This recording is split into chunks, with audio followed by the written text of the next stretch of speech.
স্বাগত জানিয়ে শুরু করছি আজকের এই লাইভ সেশনটা। সংক্ষিপ্ত একটা session, sub inspector written preparation নিয়ে কথা বলবো। তো আপনার আরেকটা পরীক্ষা দিতে হবে, সেটা হচ্ছে আপনার কম্পিউটার দক্ষতা। তো কম্পিউটার দক্ষতার এই জায়গাটা কিন্তু আলাদা। রিটেন পরীক্ষার সাথে একসাথে পরীক্ষাটা হবে না। রিটেন পরীক্ষা কোয়ালিফাই করার পরে যারা কোয়ালিফাই করে তাদের কাছ থেকেই কম্পিউটার পরীক্ষাটা দিতে হয়। বাংলা নিয়ে প্রথমে বলি। বাংলাতে আপনার রচনা নিয়ে কাজ করতে হবে।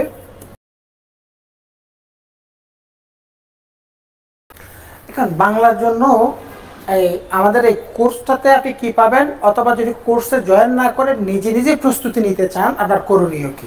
প্রথম কথা হচ্ছে সাপোর্টিং বই কোত্থেকে পড়বো। প্রথমে বলে রাখি, রচনার জন্য আপনার সাধারণ জ্ঞানে আমরা যে বিষয়গুলো পড়বো ওই বিষয়গুলোকে আমাদের রচনাতে কাজে লাগাতে হবে। তবে রচনা লেখার যে একটা স্টাইল, রচনাতে জিনিসগুলোকে উপস্থাপন করার যে ঢং এবং একটা সাধারণ জ্ঞানের প্রশ্নের উত্তর করার ক্ষেত্রে যে মেজাজ, এখানে একটা পার্থক্য থাকবে। কারণ সাধারণ জ্ঞানের একটা প্রশ্নের একটা নির্দিষ্ট একটা টার্গেট থাকে।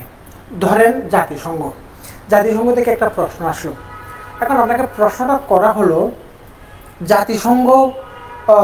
জাতিসংঘের নিরাপত্তা পরিষদ, অথবা নিরাপত্তা পরিষদ, বা প্রশ্নটা করা হলো জাতিসংঘ বিশ্ব শান্তি প্রতিষ্ঠার ক্ষেত্রে জাতিসংঘের ভূমিকা, সে কতটুকু সার্থক, কতটুকু ব্যর্থ।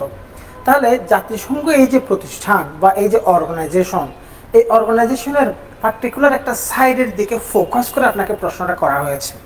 কিন্তু যদি আপনাকে রচনা হিসেবে জাতিসংঘ আসে, তখন আপনি শুধুমাত্র জাতিসংঘের সার্থকতা এবং ব্যর্থতা এইটুকু লিখে দিলে আপনার রচনাটা কিন্তু অ্যাকচুয়ালি মিনিংফুল হচ্ছে না। একটা রচনা যখন ইফেক্টিভ হতে হবে, তাহলে জাতিসংঘের সব কিছুকে সামারাইজ করে একটা জায়গায় পৌঁছাতে হবে এবং একটা সিদ্ধান্তে গিয়ে আপনাকে দেখাতে হবে 15 মার্কসের জন্য। এর রচনার মতো রচনায় কোন স্টাইলে লেখাটা উপস্থাপন করতে হয়, একটা প্রশ্নের উত্তরে লেখাটা কীভাবে উপস্থাপন করবেন, জিনিসগুলো কিন্তু একজন অভিজ্ঞ এক্সপেরিয়েন্সড স্কিল শিক্ষকরা, প্রফেশনালরা আমাদের এই কোর্সে জিনিসগুলো দেখাবেন। এই বিষয়টাই, এই জায়গাটাতেই পার্থক্য। হ্যাঁ, তো যেমন এখানে সাধারণ জ্ঞানের মধ্যে কতগুলো বড় প্রশ্ন আসে, 10 নম্বরের, 15 নম্বরের, আর রচনাও 15 নম্বরের। কিন্তু দুইটার লেখার ঢং, দুইটার লেখার মেজাজ একই রকম থাকবে না। আর যারা নিজেরা প্রস্তুতি নিতে চান, তাহলে কোত্থেকে নিব? আপনি সোর্স বিভিন্ন জায়গা থেকে, আপনি একেবারে অনলাইন থেকেও পড়াশোনা করেও নিজের মাথায় তথ্যগুলো হজম করে নিতে পারেন। আবার ইন্টারমিডিয়েটের বই থেকে আপনাকে কিছু জিনিস পড়তে হবে যদি কোনো গাইড না কিনেন, যেমন ভাব সম্প্রসারণ, এক কথায় প্রকাশ, বাগধারা, এই জিনিসগুলো ইন্টারমিডিয়েটের বই থেকে আপনাকে করতে হবে।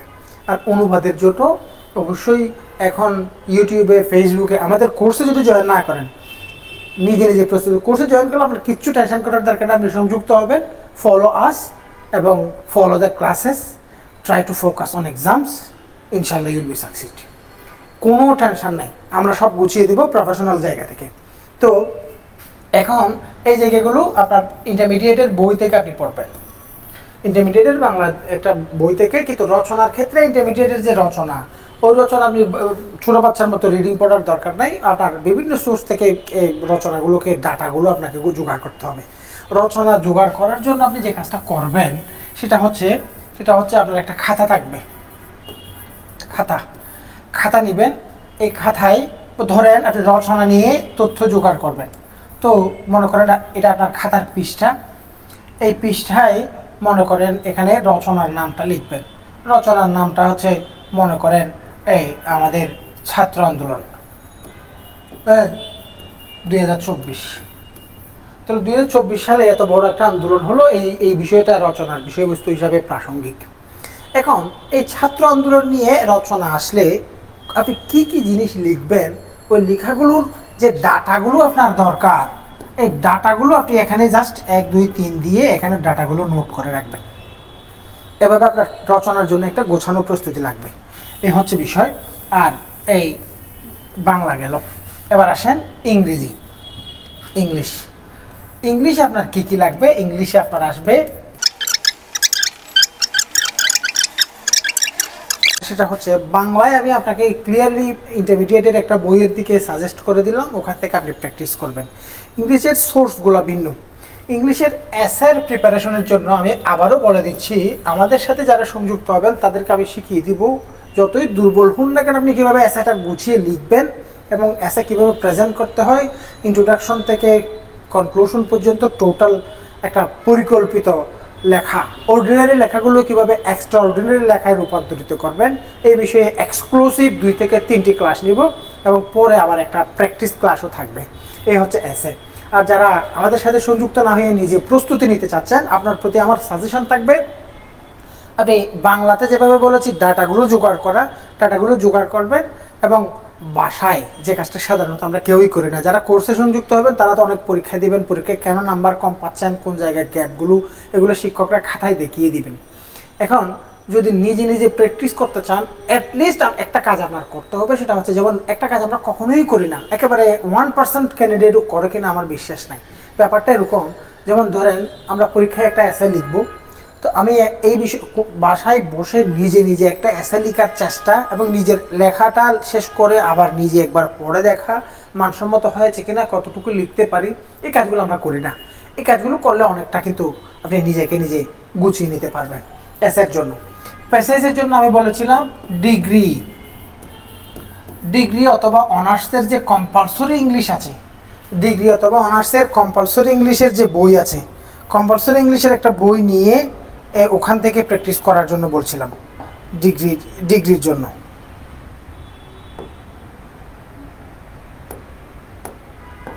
তো এখন আরেকটা হচ্ছে fill in the gap. Fill in the গ্যাপের জন্য আলাদা করে পরীক্ষায় গতবারে যেভাবে আসছে ওটা খুব সহজ আসছে, মাঝে মধ্যে কঠিন আসতো। এখানে কিন্তু অনেকগুলো grammatical item, use of preposition, use of modal auxiliary, appropriate use of subject, verb agreement অথবা অ্যাপ্রোপ্রিয়েট ইউজ অফ টেন্স, অর্থাৎ টোটাল গ্রামার নলেজটা চেক করা হয় ফিল ইন দ্য গ্যাপগুলোর মাধ্যমে। এই জায়গাটাতে আপনি একটা বাজারের যে কোনো একটা গাইড অবশ্যই আপনি নেবেন, আমি না নিতে বললেও অবশ্যই আপনি একটা নেবেন, কারণ বিগত বছরের প্রশ্নগুলো দেখার জন্য একটা গাইড সবাই নেই। ওই গাইডের মধ্যে যতটুকু ফিল ইন দ্য গ্যাপ নিয়ে বিষয় আছে, ওই জিনিসগুলো প্র্যাকটিস করলে কিন্তু অলমোস্ট আপনি কমন পেয়ে যাবেন। সুতরাং এই জায়গাটা নিয়ে তেমন কোনো টেনশন করার কিছু নেই ফিল ইন দ্য গ্যাপ নিয়ে। তারপরে আসুন সেন্টেন্স মেকিং, এই জায়গাটাও আপনি গাইড থেকে প্রস্তুতি নিলেই চলবে। আর আমাদের যারা স্টুডেন্ট আছে আমরা অবশ্যই লেকচার শিট দিব এবং লেকচার শিটের ইডিয়মসগুলো প্র্যাকটিস করলে ইনশাল্লাহ হয়ে যাবে। আর ট্রান্সলেশনের জন্য রেগুলার প্র্যাকটিস করতে হবে এবং আমাদের যারা কোর্সের স্টুডেন্ট অবশ্যই আমরা এখানে ইফেক্টিভ ট্রান্সলেশনের ক্লাসগুলো দিব। যদি কেউ আমাদের সাথে সংযুক্ত না হন, অনলাইনে ইউটিউবে, ফেসবুকে বিভিন্ন জায়গায় কিন্তু প্রচুর সোর্স আছে ট্রান্সলেশন শেখার জন্য। হ্যাঁ, কথাটা এমন হয়ে যাচ্ছে যে এখন আমি ট্রান্সলেশন শিখবো নাকি অন্য বিষয় প্রিপারেশন নেবে, এই টাইপের অনেক ধরনের কোয়েশ্চেন চলে আসবে।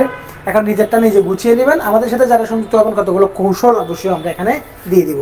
এ হচ্ছে ইংলিশের জন্য কাজ। ক্ষেত্রে এখানে অবশ্যই গত বছরে আমরা দেখতে পাচ্ছি আমরা এখানে পাটিগণিত আসছে, অবশ্যই এখানে সপ্তম এবং বিশেষ করে অষ্টম, কিছু ক্ষেত্রে নবম শ্রেণীর এই বই লাগে, তবে বেশি করে আমাদের পড়তে হবে অষ্টম শ্রেণীর বই। কেউ যদি এত লম্বা সময় হাতে নাই এমনটা মনে করে, তাহলে যে অবশ্যই সাপোর্টিং যে গাইড বই নেবেন অথবা বিভিন্ন সাপোর্টিং বইগুলো কালেক্ট করবেন। কিন্তু পিসিএস এর রিটেনের অনেক বড় বই নিয়ে প্র্যাকটিস করা ওরকম কাজ করা যাবে না। ম্যাথমেটিক্সের পরিধিটা ছোট এবং সবসময় দেখা যাচ্ছে সহজ জায়গায় আসে এখানে। তো এখানে কিন্তু আমরা আরও দেখেছি বীজগণিত থেকে প্রশ্ন আসতে এবং এখানে পাশাপাশি জ্যামিতি থেকেও প্রশ্ন কিন্তু আসে। তবে এখানে গুরুত্বটা দিতে হবে পাটিগণিতের উপরে এবং বীজগণিতের উৎপাদকের বাইরে তেমন কঠিন প্রশ্ন আসতে আপনি দেখবেন না, মান নির্ণয় উৎপাদকের মধ্যে সীমাবদ্ধ। সুতরাং এটা নবম শ্রেণী বা নবম দশম শ্রেণীর পুরাতন বইটা নিয়ে আমরা প্র্যাকটিস করব অথবা গাইড থেকে পড়ে নেব। এই হচ্ছে ম্যাথমেটিক্স নিয়ে। ম্যাথের জন্য যেটা করবেন, যারা দুর্বল আছেন তারা অবশ্যই আজকে থেকেই শুরু করেন, ডেইলি প্র্যাকটিস করেন, একটা চ্যাপ্টার শেষ করেন। ইভেন যদি কেউ কোচিংয়েও জয়েন করেন, নিজে একটা চ্যাপ্টার আগে থেকে যদি একবার করে নেন, তারপরে ক্লাসে আসলে অবশ্যই শিক্ষক কী পড়াচ্ছেন, কোন জায়গাগুলো কীভাবে দিচ্ছেন, জিনিসগুলো সহজে আত্মস্থ করা সহজ হবে। এরপরে সাধারণ জ্ঞানের জন্য বিষয়গুলো, এখানে আপনার যে বিষয়গুলো লাগবে ওটা সংবিধান, তারপরে গতানুগতিক ক্ষেত্রে, তারপরে অবশ্যই এখানে বাংলাদেশের ইতিহাস অংশটা আপনার লাগবে, তারপরে বাংলাদেশের সম্পদ, তারপরে বাংলাদেশের সরকার ব্যবস্থা। এখন এই জিনিসগুলো বেশি ইম্পর্টেন্ট। সংবিধানের সাথে সংবিধান পড়ার সময় সরকার ব্যবস্থা ক্লিয়ার হবে, তবে সরকার ব্যবস্থাকে আলাদা করে গুরুত্ব দিতে হবে বর্তমান সময়ের প্রেক্ষিতে। এরপরে হচ্ছে সাম্প্রতিক এবং আন্তর্জাতিকের ক্ষেত্রে যে জিনিসগুলো দরকার ওটা হচ্ছে সংগঠন, তারপরে হচ্ছে বিশ্ব সংঘাত, ভূ রাজনীতি। হ্যাঁ, সংঘাত বা সংকট এই বিষয়গুলো ওভাবে চিন্তা করতে পারেন। আমি এখানে সংক্ষেপে জিনিসগুলো দেখালাম, এভাবে জিনিসগুলো পড়তে হবে। প্রিলির কোনো বই পড়ে এই টাইপের প্রিপারেশন, প্রিলির কোনো বই পড়ে প্রিপারেশন, এখানে দেখেন দুই ধরনের প্রশ্ন আসে। কিছু প্রশ্ন আসে শর্ট কোয়েশ্চেন, শর্ট অর্থাৎ এক বাক্যে এক লাইনে উত্তর দিতে হবে। আবার কিছু প্রশ্ন আসে ব্রড কোয়েশ্চেন বা লার্জ কোয়েশ্চেন, বড় ডিটেইল কোয়েশ্চেন। ডিটেইল কোয়েশ্চেন যেগুলো, ওগুলোর জন্য আমি বললাম শর্ট কোয়েশ্চেনের জন্য আপনাকে পরিধি আরও অনেক বড় করতে হবে এবং সাপোর্টিং বই থেকে নেবেন। আর মেন্টাল এবিলিটির জন্য একটা কথাই বলে দিয়েছি, এটা আমি আগেই লম্বা করে ব্যাখ্যা করেছি। মেন্টাল এবিলিটির জন্য আপনাকে ফোকাস করতে হবে বিসিএস রিটেন, অর্থাৎ বিসিএস রিটেন পরীক্ষার প্রিভিয়াস প্রশ্নগুলো আপনি শুধু পড়েন, পাশাপাশি এসআই পরীক্ষার প্রিভিয়াস প্রশ্নগুলো পড়বেন। এই হচ্ছে বিষয়ভিত্তিক আপনার প্রতি কোন জায়গায় কি করবেন তা নিয়ে ব্রিফ ইনস্ট্রাকশন। আমি ডিটেইল বলি না, এখানে বলতে গেলে অনেক কথাবার্তা থাকবে। পরীক্ষা, এই 18টি পরীক্ষা যদি আপনি দিতে পারেন তাহলে আপনার গ্যাপগুলো কভার হয়ে যাবে। কারণ প্রতিটা পরীক্ষা এমনিতেই একটা পরীক্ষা হচ্ছে ওরকম কিছু না, আগে থেকে হোমওয়ার্ক দেওয়া থাকবে এবং এই পরীক্ষার এই কোর্সটাকে এমনভাবে ডিজাইন করা হয়েছে যেন আপনার সম্ভাব্য পরীক্ষার জায়গাগুলো সবগুলোকে টাচ করে আমরা প্রশ্নগুলো ডিজাইন করি।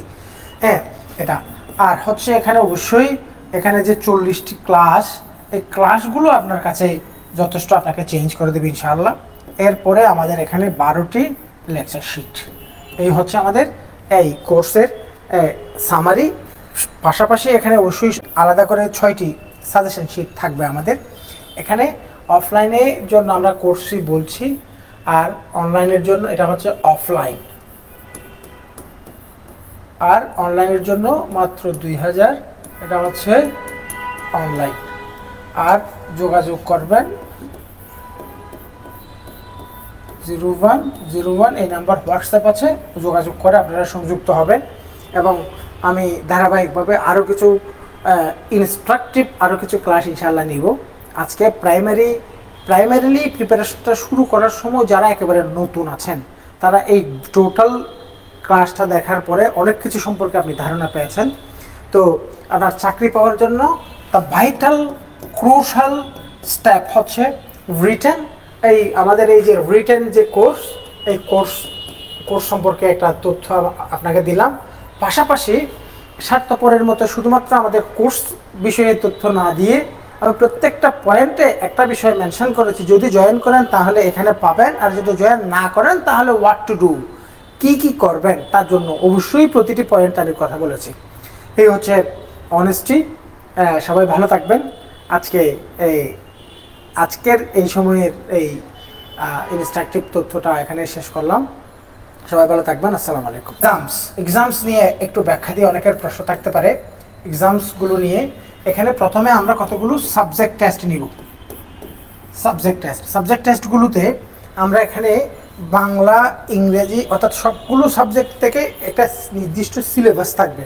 যেমন ধরুন এখানে দেয়া থাকবে বাংলাতে আমি সহজে বোঝাবার জন্য দিলাম রচনা ধরেন 3টে রচনা ধরে দিলাম, ওই 3টে থেকে একটা পরীক্ষায় আসবে। তারপরে মনে করেন এখানে ইংরেজি, প্রতিটি পরীক্ষাতে ইংরেজি থাকবে। যেমন মনে করেন আগামী পরীক্ষায় দিলাম অনুবাদ থাকবে, অনুবাদের জন্য সাজেস্টিভ কিছু অনুবাদ শীট হিসেবে আপনাকে দিয়ে দিব। তারপরে হচ্ছে প্রতিটা পরীক্ষায় এখানে একটা পরীক্ষার কথা বলা হচ্ছে ম্যাথমেটিক্সের জন্য মনে করেন একটা অধ্যায় দিলাম, মনে করেন শতকরা থেকেই আগামী পরীক্ষায় আসবে। এভাবে এখানে মনে করেন জিকে এর মনে করেন আন্তর্জাতিক অংশ থেকে বলে দিলাম, জাতিসংঘ থেকে প্রশ্ন আসবে। এখন এই টোটাল মিলে একটা পরীক্ষা। তো এভাবে আমরা পরীক্ষা নিব। এভাবে পরীক্ষাগুলো করার পরে এবার প্রতিটা সাবজেক্টের জন্য একটা সাবজেক্ট ফাইনাল টেস্ট হবে এবং এরপরে চূড়ান্ত ধাপে গিয়ে আমরা কি নিব, ফাইনাল টেস্ট। আবারও বলছি, সাবজেক্টটা এটা হচ্ছে 1, এবার সাবজেক্ট টেস্ট টুতে আবার বাংলা, ইংরেজি, ম্যাথ, জিকে সবগুলো সাবজেক্ট থাকবে। এটা টোটাল মনে করেন 100 নম্বরের পরীক্ষা, 50 নম্বরের পরীক্ষা, যেভাবে টিচাররা প্রশ্ন করেন এভাবে থাকবে। তারপরে তৃতীয় নাম্বার সাবজেক্ট টেস্ট, এভাবে 10টি সাবজেক্ট টেস্ট থাকবে, 10টি। তারপরে এখানে আমাদের যে সাবজেক্টগুলো এই এখানে 1 2 3 4 5 এখানে মেন্টাল এবিলিটি সহ, এরপরে আমাদের 5টি থাকবে কি সাবজেক্ট ফাইনাল টেস্ট, 15টি পরীক্ষা। এরপরে আমাদের একটা চূড়ান্ত মডেল টেস্ট হবে, তাহলে 15 প্লাস 3 টোটাল 18টি পরীক্ষা থাকবে। ইনশাআল্লাহ এর মধ্যে গুছিয়ে যাবে এবং প্রত্যেকটা সাবজেক্টের জন্য আমরা লেকচার শিট যেভাবে গুছিয়ে দেব, পাশাপাশি আমরা অবশ্যই প্রত্যেকটা সাবজেক্টের জন্য সাজেশন দিয়ে দিব প্রতি বছর যেভাবে দিই। এই হচ্ছে, এবং এই খাতাগুলো মূল্যায়ন করাটা এখানে অনেক গুরুত্বপূর্ণ। আপনার ইংরেজির ট্রান্সলেশনে কোন জায়গায় গ্যাপটা হচ্ছে, ম্যাথটা আপনি সারা পুরাটা অধ্যায় অনুশীলন করে আসার পরেও আপনি 2টা ম্যাথ কেন পারেন নাই, রচনার মধ্যে কিভাবে লিখলে আপনি নাম্বার পাবেন, টিচাররা এগুলো মেনশন করে দিবে। প্রতিটা পরীক্ষা দেওয়ার পরে খাতাটা নিয়ে আপনার নিজের উইকনেসগুলো রিকভার করার জন্য সবচেয়ে the best way to take preparation. ইনশাল্লাহ এভাবে আমরা গুছিয়ে দেব এবং প্রত্যেকটা সাবজেক্টের জন্য আমরা কতগুলো কনসেপ্ট নোট দিব। কনসেপ্ট নোট ধরেন বাংলা, তো বাংলার জন্য এসে, এখন এসের জন্য দেশের মধ্যে একটা বড় ধরনের একটা পরিবর্তন আসছে। এখন বাজার থেকে একটা গাইড নিলেন, দেখা যাচ্ছে গাইডের মধ্যে গত সরকারের বা গত দেশের আগের অবস্থার যে গতানুগতিক কতগুলো আছে এবং তথ্যগুলো সব পুরাতন তথ্য, ওই ধরনের এসে বর্তমানে আপনি লিখে অ্যান্সার পাবেন না। এই জন্য আমরা আপডেট করে অর্থাৎ হালনাগাদের মাধ্যমে গোছানো কতগুলো এসে লেকচার শিটের মধ্যে আমরা দিয়ে দিব। তাহলে কনসেপ্ট নোট পাবেন। মনে করেন ইন্টারন্যাশনাল অ্যাফেয়ার্সের জন্য কোন কোন জিনিস পড়বেন, এখন বিশ্ব সংঘাত থেকে শুরু করে বাইলেটারাল রিলেশনগুলোর জন্য ডিপ্লোমেসিগুলো কীভাবে শিখবেন, তারপরে অর্থাৎ ইন্টারন্যাশনাল অর্গানাইজেশনগুলো সম্পর্কে আপনার ধারণা দরকার, বিশ্বের যুদ্ধগুলো সম্পর্কে ধারণা দরকার কোন কোন, এবং এই জিনিসগুলো পরীক্ষায় কীভাবে আসে ওভাবেই একেবারে অ্যান্সার রেডি করে আমরা কতগুলো লেকচার শিট দিব। টোটাল লেকচার শিটের সংখ্যা হচ্ছে 12টি। এরপরে আমরা প্রত্যেকটা সাবজেক্টে একটা একটা সাজেশন দিব। প্রথম যে ক্লাসের মধ্যে রচনা লেখার নিয়েও গুরুত্বপূর্ণ রচনা নিয়ে আলোচনা। বাংলা সহজ দেখতে মনে হবে, রচনা নিয়ে আবার ক্লাস করতে হয়, ক্লাসে করার পরে বুঝবেন। এই ক্লাসে মিস করলে যথেষ্ট ভুল হতো, ক্লাস করার পরে বুঝবেন। তারপরে ভাব সম্প্রসারণ নিয়ে সাজেস্টিভ কথাবার্তা থাকবে, ভাবনা লেখার নিয়ম এবং সাজেশন এই ক্লাসে দেওয়া হবে। এটা হচ্ছে 2য় নম্বর ক্লাস। অনুরূপভাবে এখানে অনুবাদ, দেখেন অনুবাদ, এবং এই যে প্রথম 2টা ক্লাস যেহেতু শুরুতেই আসবেন, শুরুতে পরীক্ষা না, এরপরে এক্সাম 1 শুরু। ওই যে এক্সামটা কীভাবে হবে আমি বলেছি, subject test on previous 2 year questions, গত 2 বছরের প্রশ্নের উপরে একটা আপনি যেন প্রশ্ন কীভাবে হয় তার উপর ধারণা পান, তার জন্য কোয়েশ্চেন রিভিউ টেস্ট হবে প্রথমে। তারপরে মনে করেন লেকচার 4 এখানে অনুবাদ শেখানো হবে, লেকচার 5 অর্থাৎ এখানে লেকচার প্ল্যানটা ভাবে রেডি করা আছে। যেমন ইংলিশ লেকচার 1, ইংলিশ এসে 1, হ্যাঁ, তো পার্ট 1, আবার পার্ট 2, এভাবে দেখেন ফিল ইন দ্য গ্যাপ কতগুলো আসতো। এবারেও ফিল ইন দ্য গ্যাপ আসছে। ওই যে প্যাসেজের আগে আমরা দেখেছি 9 নম্বর প্রশ্নে ফিল ইন দ্য গ্যাপগুলো কীভাবে সলভ করবেন তার উপরে ইনস্ট্রাকটিভ ক্লাস হবে। তারপরে হচ্ছে, এবং আজকে একটা পরীক্ষা থাকবে, যেন স্টুডেন্টদের বারবার এসে কষ্ট করতে না হয়। আগে থেকে এই পরীক্ষাগুলোর জন্য পরিকল্পনা প্ল্যান এগুলো দিয়ে দেওয়া থাকবে, এবং ক্লাসের পরে পরীক্ষা বা ক্লাসের আগে পরীক্ষা থাকবে। তারপরে হচ্ছে এভাবে এই লেকচার শিট, যেমন লেকচার এখানে দেখা যাচ্ছে লেকচার 10, অর্থাৎ এখানে লেটার কীভাবে লিখবেন, লেটারের ফরমেশন এবং সাজেশন নিয়ে, ট্রান্সলেশন নিয়ে আরও ক্লাস, ট্রান্সলেশন নিয়ে আরও ক্লাস থাকবে, প্র্যাকটিস থাকবে। এভাবে সবগুলো ক্লাস দেখা যাচ্ছে। আর বাংলাদেশ বিষয়াবলী দেখেন, সংবিধান, বাংলাদেশের সরকার ব্যবস্থা ও সাম্প্রতিক আইন কানুন, যেগুলো সবসময় অবশ্যই পরীক্ষায় আসে। তারপরে হচ্ছে ইতিহাস অংশ, প্রাচীন যুগ থেকে 47, মুক্তিযুদ্ধ, সাম্প্রতিক বিষয়গুলি, এভাবে ক্যাটাগরাইজ করে আমাদের কোর্স প্ল্যানটাকে আমরা এভাবে সাজিয়ে রেখেছি। তো আশা করব এই জায়গায় সংযুক্ত হয়ে আপনারা আপনাদের প্রস্তুতিটা গুছিয়ে নিতে পারেন।